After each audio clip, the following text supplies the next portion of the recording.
బంగాళాఖాతంలో తీవ్ర వాయుగుండం ప్రభావంతో ఉత్తరాంధ్రలో విస్తారంగా వర్షాలు కురుస్తున్నాయి. భారీ వర్షాలు ఈదురుగాలులకు ఉత్తరాంధ్ర జిల్లాలో జనజీవనం స్తంభించిపోయింది. శ్రీకాకుళం, పార్వతీపురం, మన్యం, విజయనగరం జిల్లాలపై వాయుగుండం ఎఫెక్ట్ తీవ్రంగా ఉంది.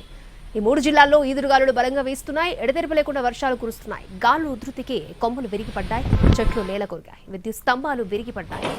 వాయువ్య దిశగా కదులుతున్న తీవ్ర వాయుగుండం ఇవాళ అర్ధరాత్రికి పారాదీప్, గోపాల్పూర్ మధ్య తీరం దాటుతుందని వాతావరణ కేంద్రం అధికారులు స్పష్టం చేశారు. తీవ్ర వాయుగుండం తీరం దాటే టైంలో ఉత్తరాంధ్ర, దక్షిణ ఒడిశా ప్రాంతాల్లో భారీ ఈదురుగాలులు వీస్తాయని, భారీ వర్షాలు కురుస్తాయని హెచ్చరించారు విశాఖ తుఫాను హెచ్చరికల కేంద్రం అధికారి నాగభూషణ్. తీవ్ర వాయుగుండం తీరానికి సమీపించే కొద్దీ గాలుల ఉధృతి పెరుగుతోంది. గాలి వేగానికి వాహనాలను నడపలేకపోతున్నారు టూ వీలర్స్.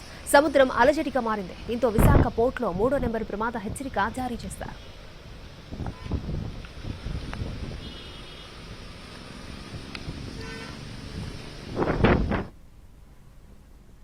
తీవ్ర వాయుగుండం ఇవాళ అర్ధరాత్రికి పారాదీప్, గోపాల్పూర్ మధ్య తీవ్ర వాయుగుండం తీరం దాటనున్న టైంలో ఉత్తరాంధ్రలో మరొకసారి ఈదురుగాలులు బలంగా వీస్తాయని హెచ్చరించింది ఐఎండీ. రేడియో సౌండ్ అబ్జర్వేషన్ ద్వారా విండ్ స్పీడ్ ని అంచనా వేయనున్నారు ఐఎండీ అధికారులు.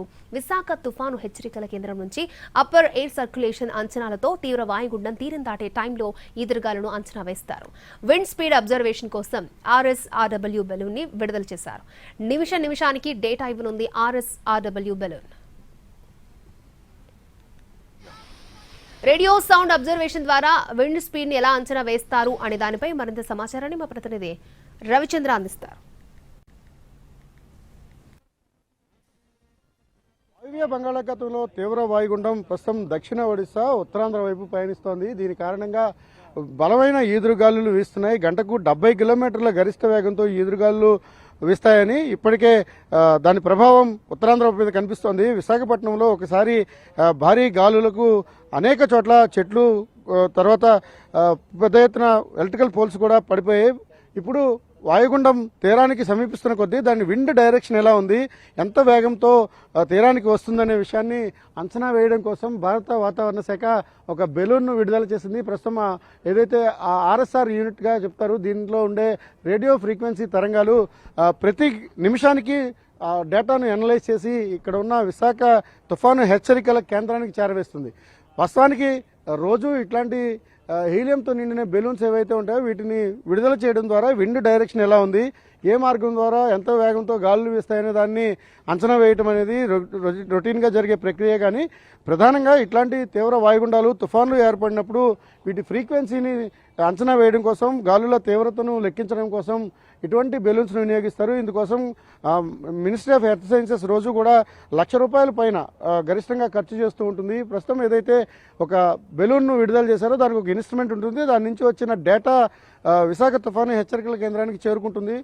బెలూన్ను మార్గంగా ఇప్పుడు ఆ డైరెక్షన్ ఆధారంగా విండ్ ఎలా ఉంది, ఎంత వేగంతో వెళ్తోంది అనేది కూడా చూస్తారు. ఎంత దూరంలో అది పయనిస్తుంది అనేది కూడా తెలుసుకునే ప్రయత్నం ఉంటుంది. ఓవరాల్గా ఈ విశాఖ తుఫాను హెచ్చరికల కేంద్రం ఈ విండ్ డైరెక్షన్ను అసెస్ చేయడం ద్వారా అనేక విభాగాలకు, ప్రధానంగా పోర్టు అలాగే ఎయిర్పోర్ట్లకు సంబంధించిన ఎప్పటికప్పుడు హెచ్చరికలను జారీ చేస్తుంటుంది.